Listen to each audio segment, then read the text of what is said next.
dibutuhkan suatu keberanian inovasi, dibutuhkan pemikiran yang luar biasa kalau kepingin hasil yang luar biasa. Ya.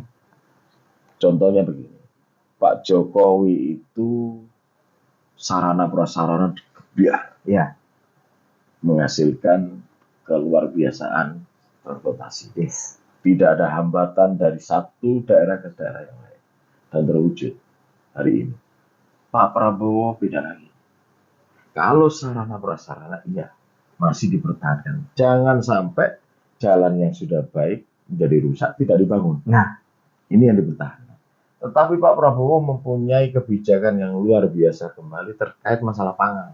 Oke. Contohnya, menginvestasikan di Papua. Padahal Papua itu, ya semua orang pasti berpikir rugi. Iya, food estate kan, Pak? Iya. Iya. Itu apa? Buat apa, betul. Tapi karena ini merupakan sebuah kewajiban sebagai pemimpin yang berpikir keluar, bahwa dibutuhkan pemikiran yang luar biasa untuk ketahanan pangan Indonesia.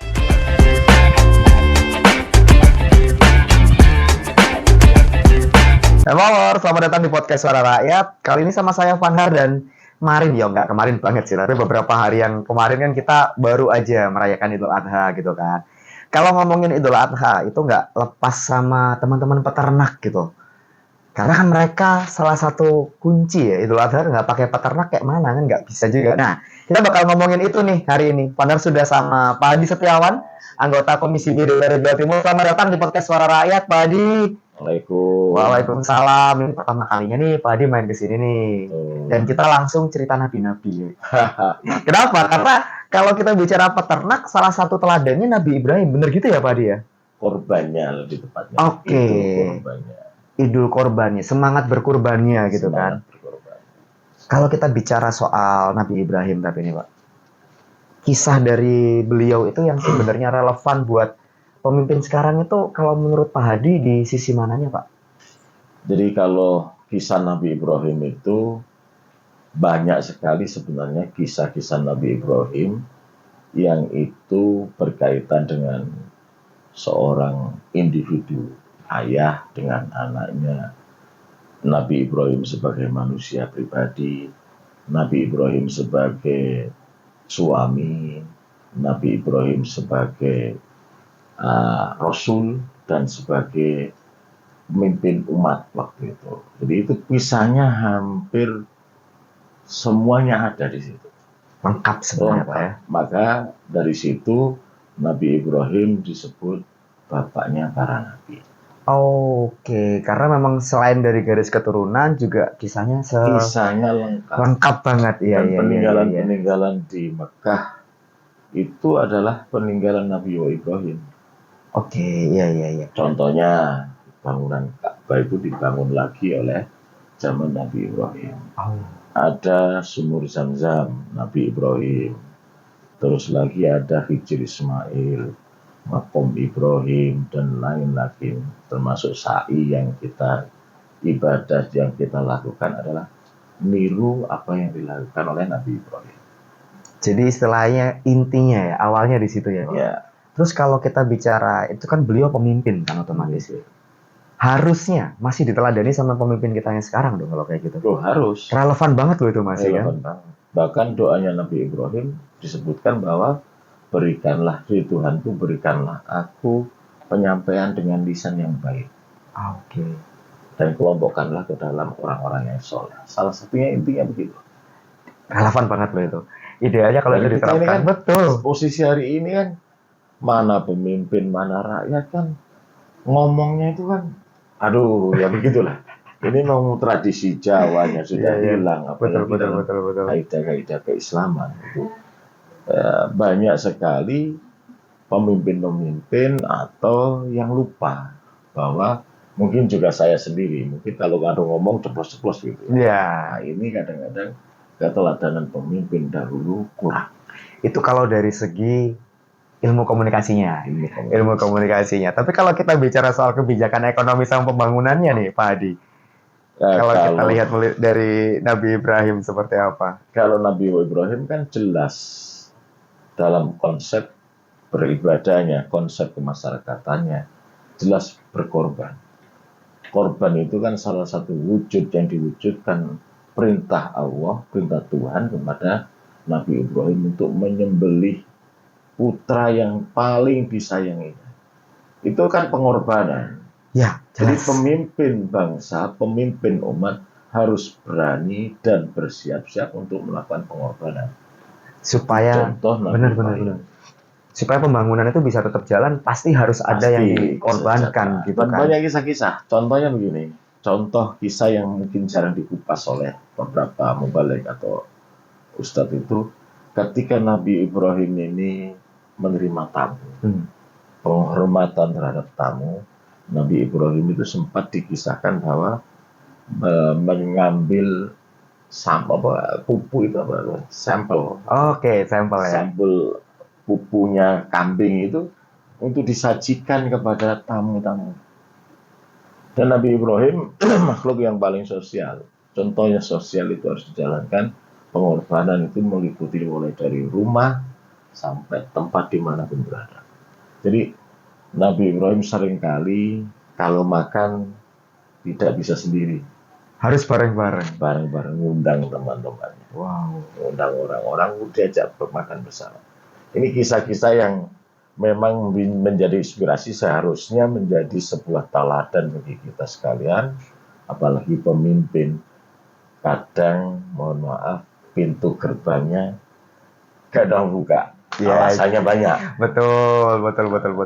Ini sebenarnya jadi pengingat juga ya, momen reflektif juga lah supaya ya mungkin Pak Hadi dan teman-teman pemimpin lainnya, ayolah kita kembali ke core-nya gitu kan. Iya, jadi memang harus berani.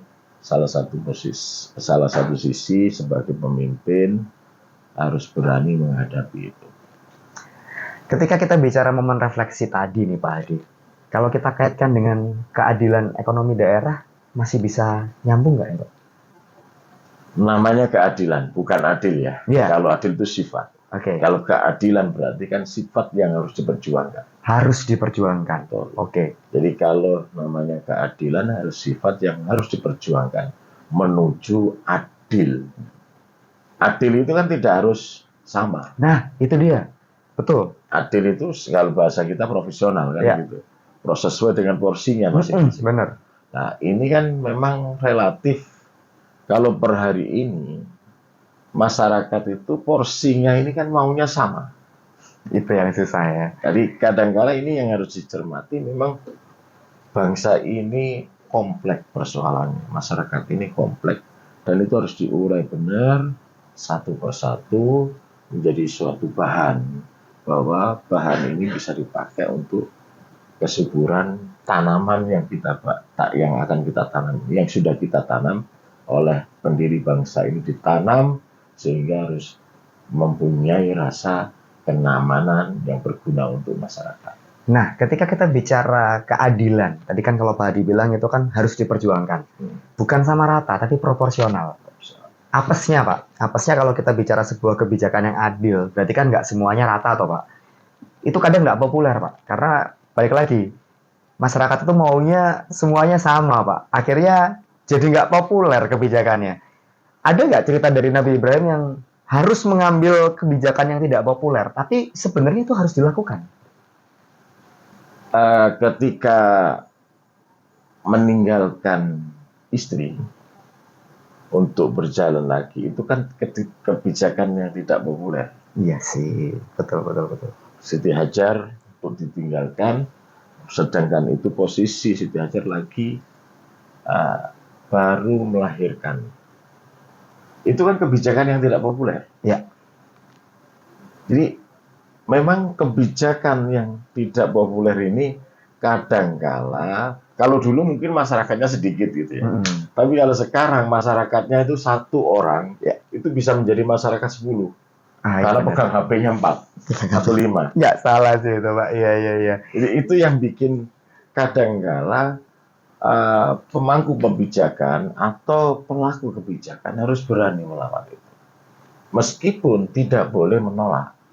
Oh, tidak boleh menolak, tapi harus berani kekeh. Okay. Contohnya begini, mohon maaf ini agak sedikit. Pak, Prabowo, Oke. Pak Presiden kita.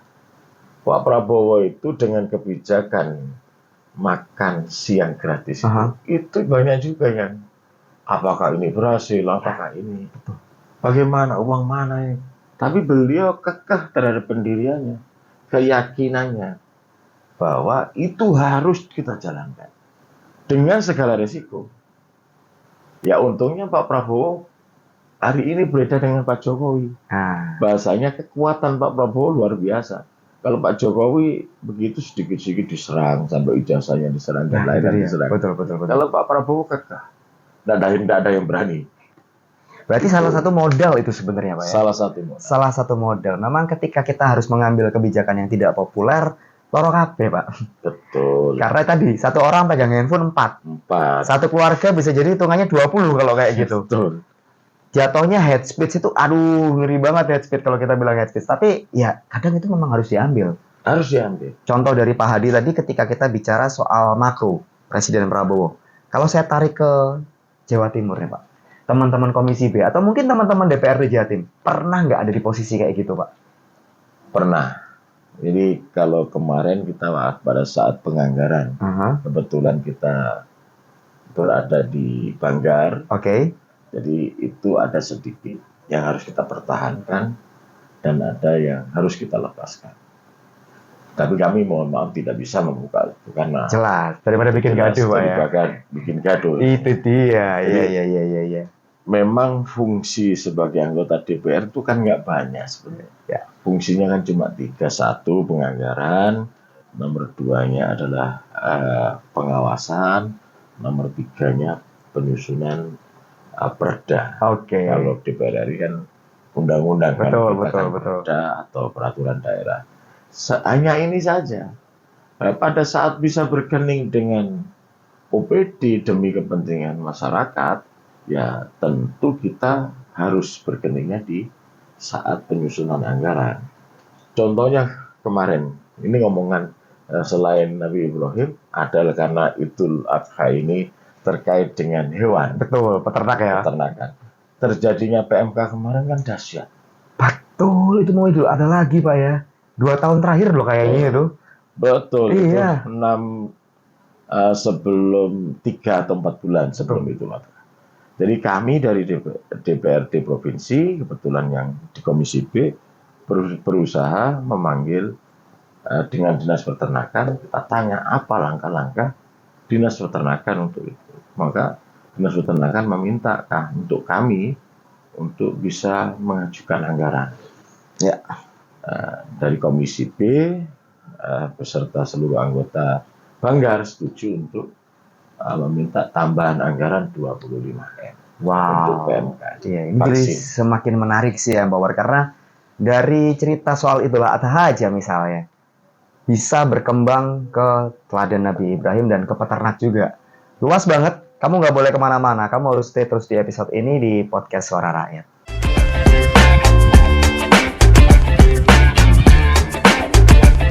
Lanjut lagi di podcast Suara Rakyat Empower dari cerita soal keteladanan Nabi Ibrahim karena momennya Idul Adha.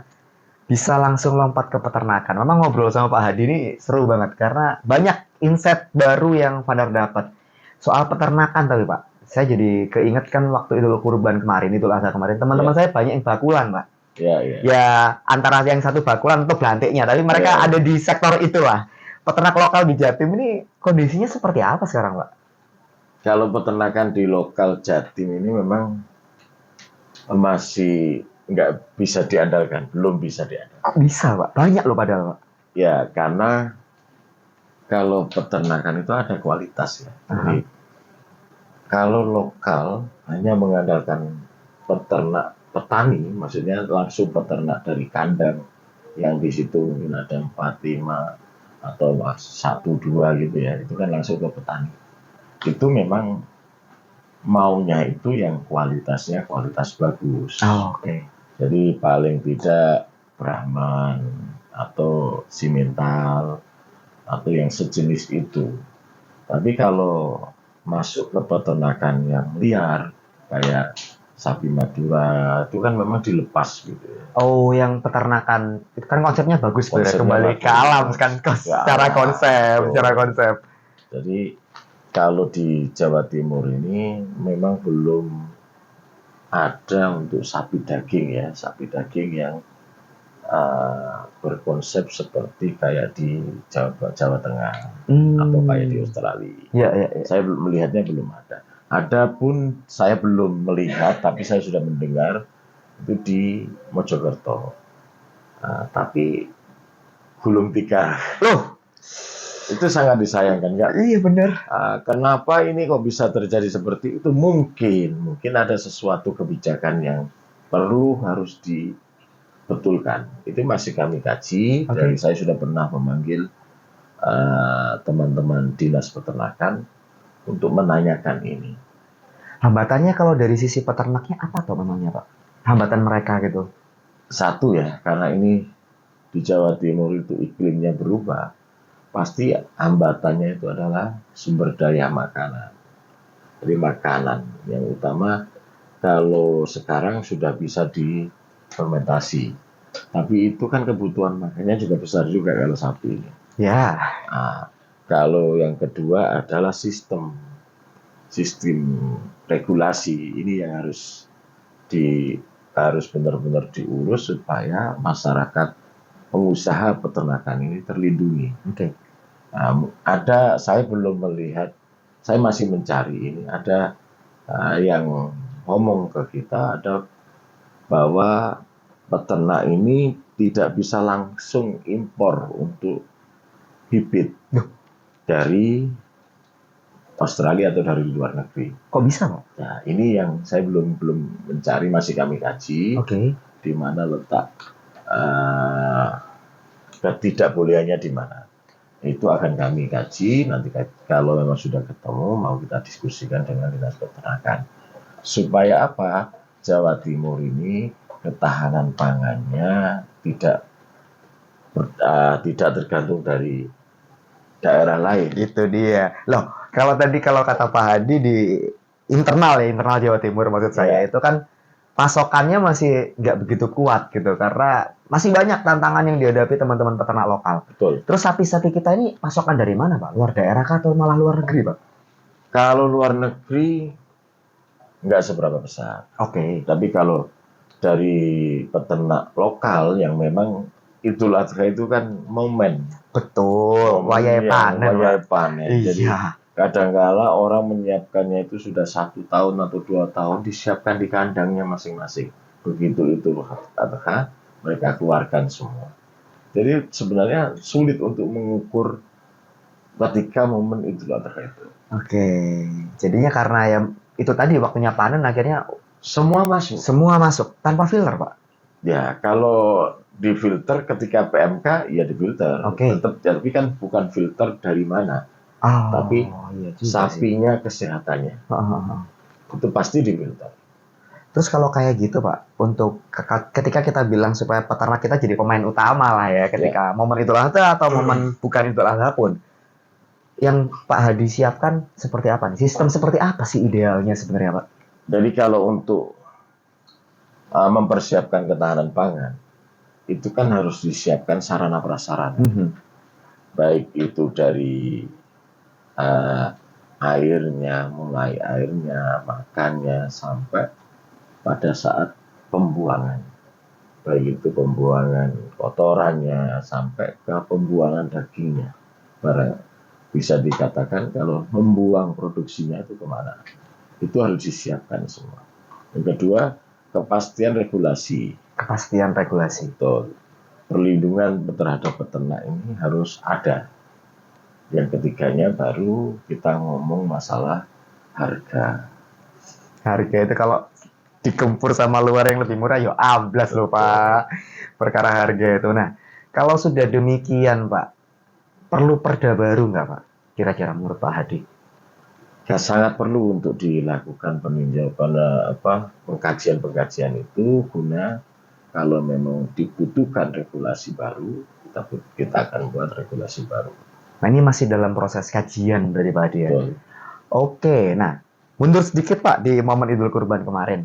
pasti kan kayak OPD atau mungkin Bu Gubernur, Mas Wagub itu kan pasti beli hewan ternak loh, Pak. Ini mereka sudah beli ke peternak lokal nggak? Jangan-jangan nggak juga kan? Kasihan peternak lokalnya kalau kayak gitu, Pak. Kalau yang saya tahu, Bu Khofifah sering itu di UPD ya. UPD itu sering di Kediri. Oh, dapil panjenengan dong, Pak? Dapil saya. Iya. Termasuk saya juga belinya di Kediri. Jadi memang nggak kalah sih. Kalau untuk ngomong berat 1 ton, kemarin kebetulan disembelih di musola rumah itu 1 ton. Nah, keponakan saya itu juga dari Kediri. Nggak kalah berarti sebenarnya. Nggak kalah. Secara kualitas. Secara kualitas nggak kalah. Berarti... Cuma persoalannya ini berapa banyak kan begitu? Iya juga sih. Berapa banyak? Iya, Duitnya iya. itu loh berapa banyak? Yang gitu. Sehat itu maksudnya sehat secara sistem, secara ekosistem, dan secara modal. Betul. Berapa banyak gitu kan? Jangan-jangan malah banyak yang butuh dibantu. Betul. Banyak yang butuh dibina lah ya, Pak ya. Betul. Kalau kayak gitu, saya sih mikirnya gini, ketika kita bicara pertanian, kan ada kayak kelompok tani, koperasinya ada sendiri. Kalau kita bicara peternakan, ada, Pak? Kayak koperasi peternak gitu, Pak. Ada kelompok peternak. Oke. Ada kelompok ternak itu memang kemarin kejadian di PMK, kejadian penyakit kuku kemarin, mulut, itu yang pertama kali yang berkeluh kesah kan kelompok ternak. Jadi sistemnya kan dari kabupaten itu menurunkan pendamping ke kelompok ternak itu. Jadi itu yang bisa dilakukan vaksinisasi.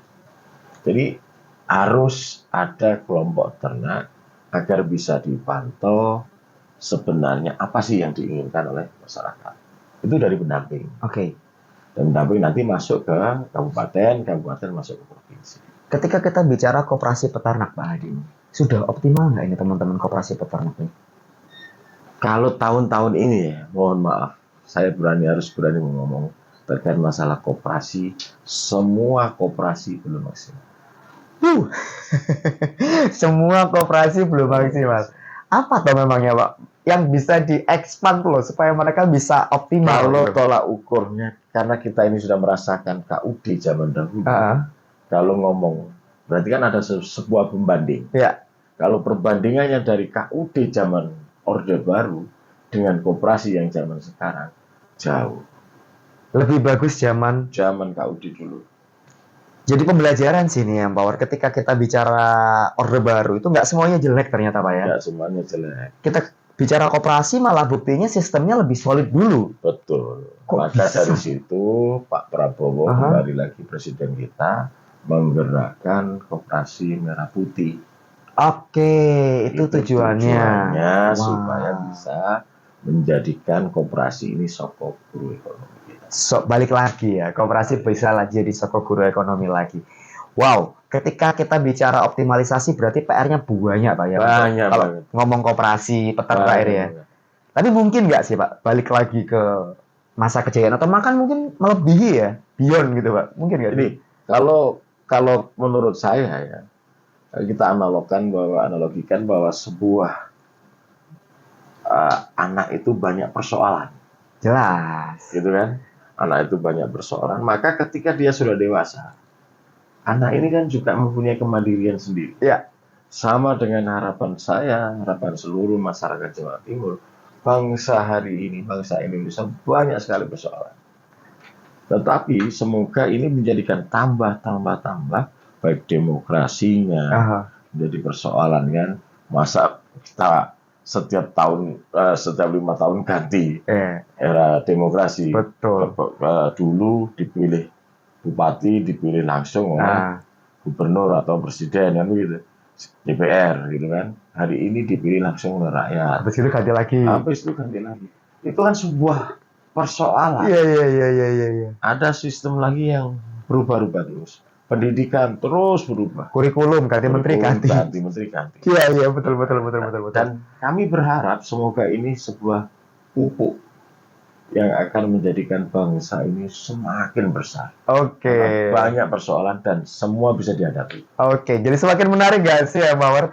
Jadi semakin menarik gak? Dari perkara Idul Adha kita bisa ngobrolin banyak hal. Kamu gak boleh kemana-mana makanya. Bakal jadi bagian seru. Tetap di podcast Suara Rakyat.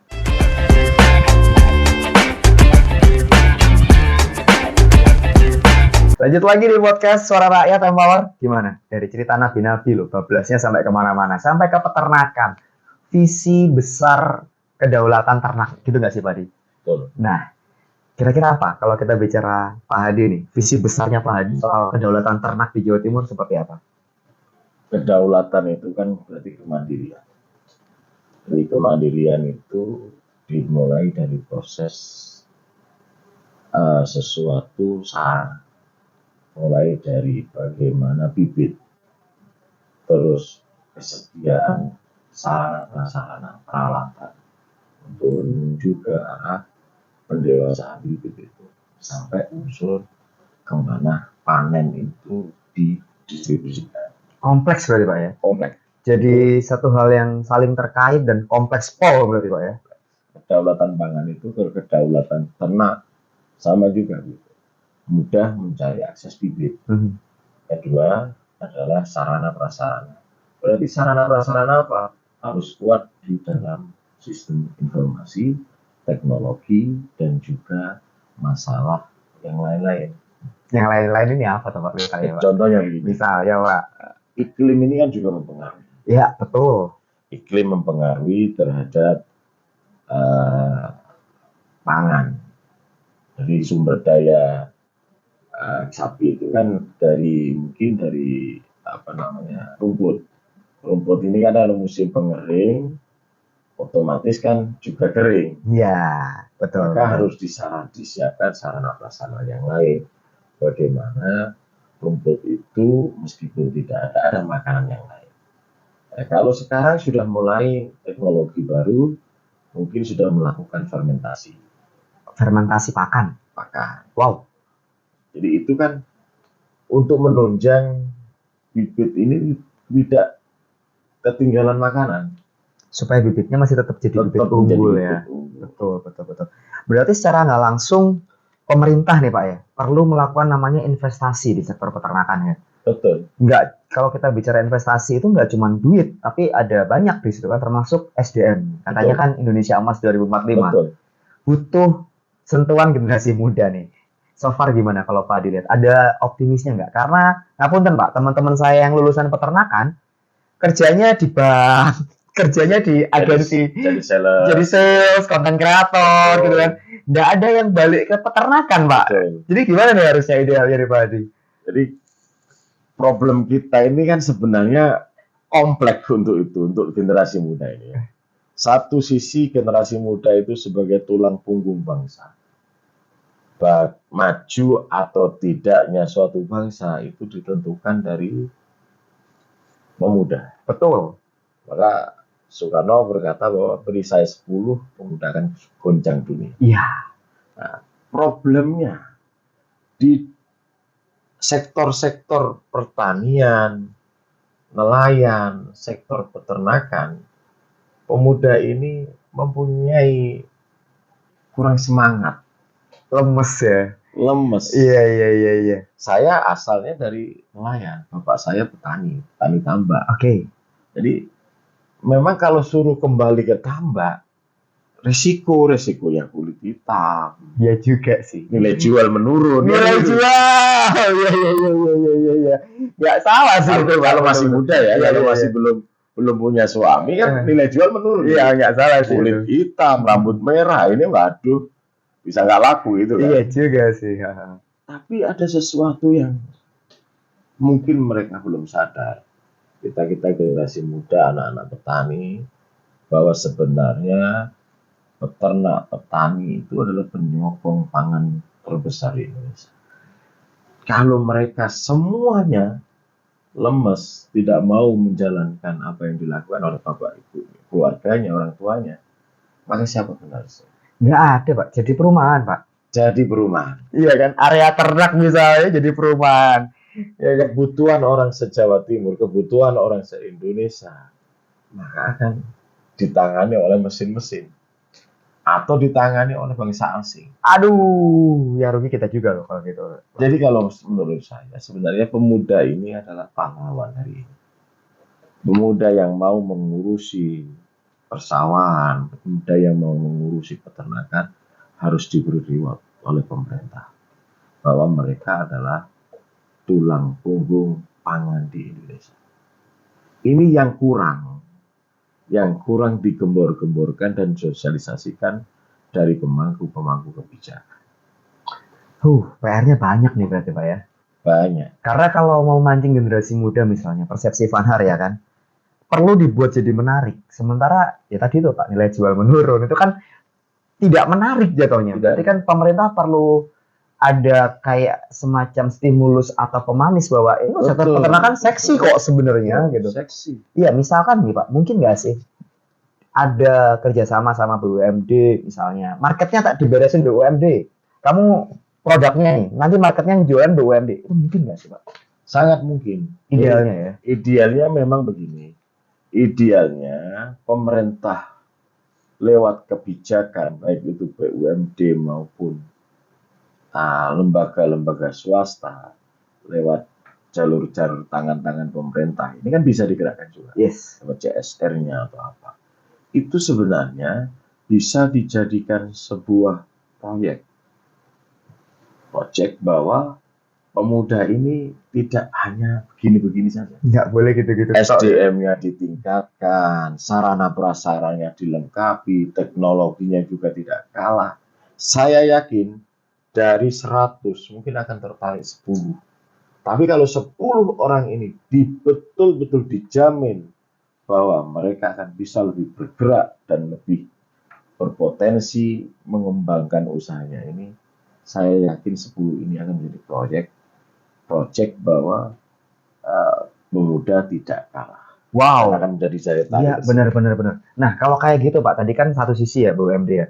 Supaya bisa muncul 10-10 ini loh Pak, insentif apa sih yang pas kira-kira Pak untuk sektor peternakan kalau menurut Pak Hadi? Ya, kalau untuk peternakan ya harus dibantu. Jadi lewat kelompoknya, lewat fasilitasnya, lewat edukasinya, saya yakin akan tercipta. Dulu ada lagu bahasa, kalau orang Jawa lagi nembang itu endet. Endet sing nandur terong gede-gede sopo endet. Jadi akan tercipta pemuda-pemuda yang mempunyai jiwa seperti endet itu. Oke. Kita harapkan begitu. Tapi itu butuh support, butuh reward pengakuan dari stakeholder. Tapi masalahnya gini Pak, kalau kita bicara kebijakan populer, mundur lagi jauh nih Pak, ke segmen 1, keteladanan Nabi Ibrahim. Yang populer itu Pak, anggaran daerah larinya ke infrastruktur Pak. Populer, jalan dibenerin, kelihatan di sosmed. Wah terima kasih, jalannya sudah bagus gitu kan. Wah terima kasih, ada jembatan baru. Akhirnya anggaran daerah itu buat sektor peternakan itu nggak gitu banyak Pak. Jadi memang dibutuhkan suatu keberanian inovasi, dibutuhkan pemikiran yang luar biasa kalau kepingin hasil yang luar biasa. Ya. Contohnya begini, Pak Jokowi itu sarana prasarana digebiar, ya, menghasilkan keluar biasaan transportasi. Yes. Tidak ada hambatan dari satu daerah ke daerah yang lain dan terwujud hari ini. Pak Prabowo beda lagi. Kalau sarana prasarana iya masih dipertahankan. Jangan sampai jalan yang sudah baik menjadi rusak, tidak dibangun. Nah, ini yang dipertahankan. Tetapi Pak Prabowo mempunyai kebijakan yang luar biasa kembali terkait masalah pangan. Oke. Contohnya menginvestasikan di Papua. Padahal Papua itu ya semua orang pasti berpikir rugi. Iya, food estate kan, Pak? Iya. Itu apa? Buat apa? Betul. Tapi karena ini merupakan sebuah kewajiban sebagai pemimpin yang berpikir keluar bahwa dibutuhkan pemikiran yang luar biasa untuk ketahanan pangan Indonesia. Wow, iya. Jadi konsepnya gini, memang ketika itu nggak langsung kelihatan, nggak populer. tapi harus diambil ya Harus Pak ya. diambil. Oke, itu kan. Jadi semakin menarik guys ya, Pak. Kalau gitu nih Pak Hadi, terakhir ya Pak Hadi kan. Tadi kan kita sudah ngobrolin banyak hal. Pesan Pak Hadi buat rekan-rekan pemimpin mungkin satu atau mungkin buat teman-teman peternak. Nah, kira-kira gimana? Kan ini kan jadi satu hal yang sangat kompleks nih Pak Hadi ya kan. Iya. Apakah seperti apa? Jadi kalau teman-teman peternak memang harus ada suatu inovasi. Sampaikan seperti orang Jawa mempunyai filosofi sopo tembang, istilah lagu itu ya, tembang itu kan lagu, nembung baru nembang. Nembung baru nembang. Jadi semuanya harus tersampaikan, baik itu melalui permasalahan-permasalahan yang lewat pemerintah atau lewat lembaga-lembaga lain. Wah, dan buat teman-teman sesama pemimpin nih Pak, karena kan keteladanan Nabi Ibrahim ternyata penting juga untuk tetap diamalkan gitu kan Pak. Betul. Pripun? Nabi Ibrahim merupakan suatu contoh tauladan yang tercatat di seluruh dunia, bahwa beliau diakui sebagai bapaknya para nabi dan rasul. Jadi Nabi Ibrahim selain mempunyai ketenaran sosial yang tinggi, pengorbanan beliau sudah tidak diragukan dan diyakini sampai hari ini semua pengorban-korban hari raya Idul Adha itu mengikuti Nabi Ibrahim. Wow. Tetapi ada satu, Nabi Ibrahim selalu berdoa supaya lisannya terjaga dari kata pitutur yang baik. Pemimpin, mari kita bersama-sama belajar dari tauladan dan Nabi Ibrahim supaya seorang pemimpin bertutur kata yang baik. Nah kan, empower. Hari ini dari episode kali ini kita dapat ilmu yang luar biasa bahwa dari satu momen Idul Adha itu bisa melebar kemana-mana. Sektor peternakan iya, suri toladan pemimpin juga iya. Nah makanya wajib banget kamu share episode ini seluas-luasnya. Kenapa? Karena supaya makin banyak yang tahu, makin banyak yang belajar bareng kita. Terima kasih banyak untuk itu Pak Hadi Setiawan. Terima kasih. Ilmunya luar biasa banget gitu kan. Jangan lupa juga like sama subscribe-nya diklik supaya kamu bisa dapat informasi soal episode podcast Suara Rakyat berikutnya. Terima kasih sekali lagi Pak Hadi. Terima kasih. Kapan-kapan kita ngobrol-ngobrol lagi. Siap. Karena ternyata ilmunya luar biasa banget. Father pamit, Empower. Pak Hadi juga pamit. Siap. Have a good day. Bye-bye.